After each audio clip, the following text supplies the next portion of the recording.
The question is, what is prayer?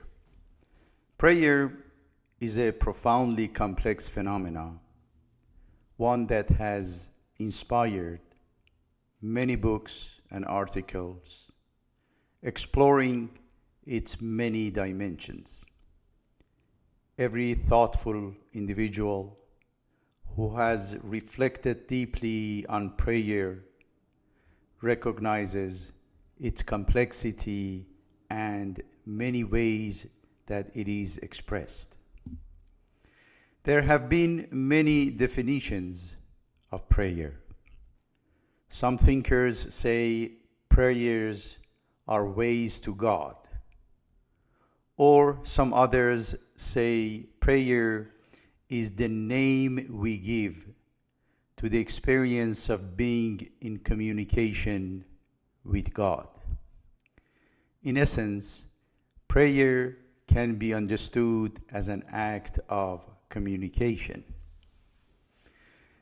Prayer may also be seen as a stimulus for religious experience, fostering a sense of unity with the divine.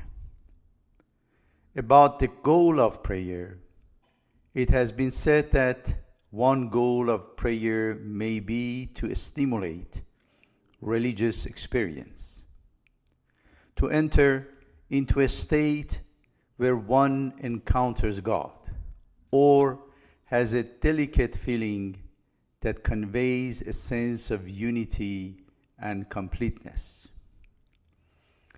Human beings are born with inherent needs for self-actualization, as Abraham Maslow explained in one of his papers.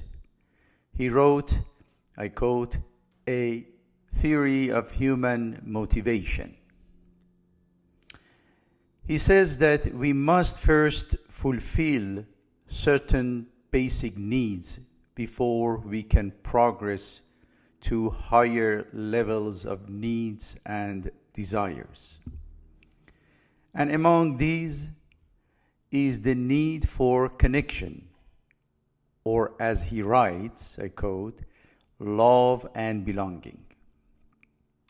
And prayer serves as a vital means of fostering this connectivity. Scholars have described prayer as happening on three levels: inward, outward, and upward, each representing a sense of connection with oneself, with others, and with that exceed the physical. From this point of view, prayer can be understood in two main phases. First, the act of connection through the recitation of prayer, and second, meditation on its meaning. The upward dimension means connection with God. This one is a human need.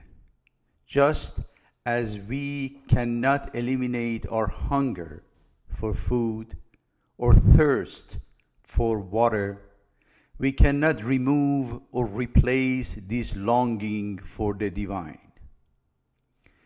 It is part of our nature.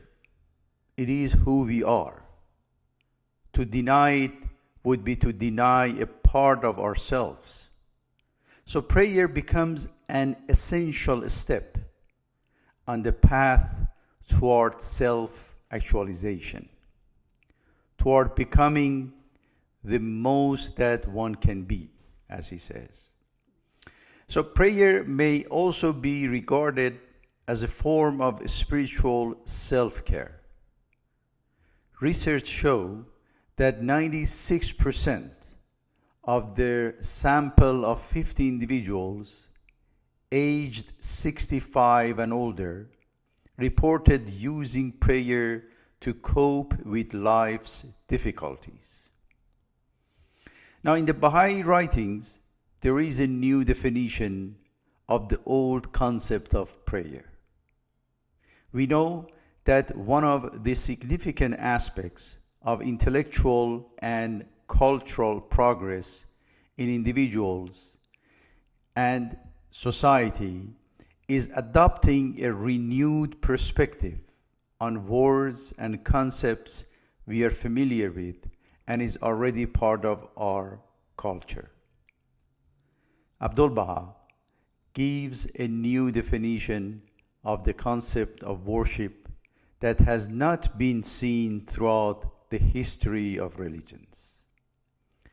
For example, he considers striving for perfection to be a form of worship. Worship, as he defines it, is not only a passive act, but an active process. A process of becoming and a process of perfecting. In one of his statements, he defines worship as acquiring skills and mastery of craftsmanship. So as such, worship is not limited to sitting and reciting prayers, but also includes practical worship alongside verbal worship.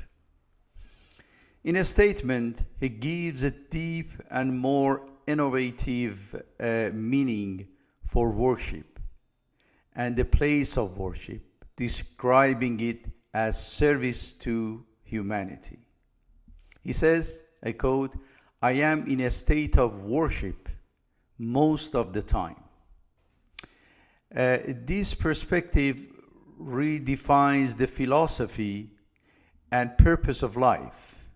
Could there be a more revolutionary way to inspire transformation in society?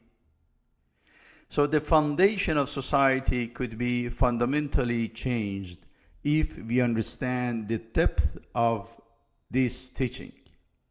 In other words, any action that its ultimate purpose is service to humanity is considered worship.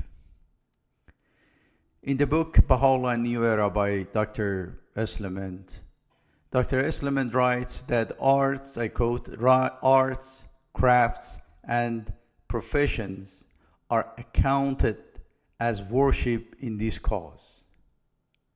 A person who makes a single sheet of paper with utmost precision and dedicates their effort to perfecting it in praising God. So any heartfelt effort or action performed with sincerity is worship, as its ultimate aim is to serve humanity. So this perspective highlights the modern and forward-thinking approach of Abdul Baha. Prayer is at its essence the conscious acknowledgement of our dependence on God. It reflects a universal truth that no one is fully self-sufficient. So by turning to God in prayer, we acknowledge both our limitations and our longing for strength and clarity. This act of humility is not just a confession of weakness, but an invitation to grow, to align our understanding. So prayer is more than petition. It is a participation in a relationship. It trains the soul to the pathway to a deeper wisdom, resilience, and a spiritual transformation. Friends, there is a book named A History of Prayer by Ray Hammerling. You can read more about this subject in that book as well.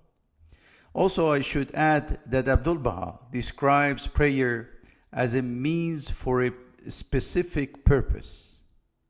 He says, I quote, to finalize this explanation, Abdul Baha writes, prayer is like the spirit, and material means are like the human hand. The spirit operates through the instrumentality of the hand.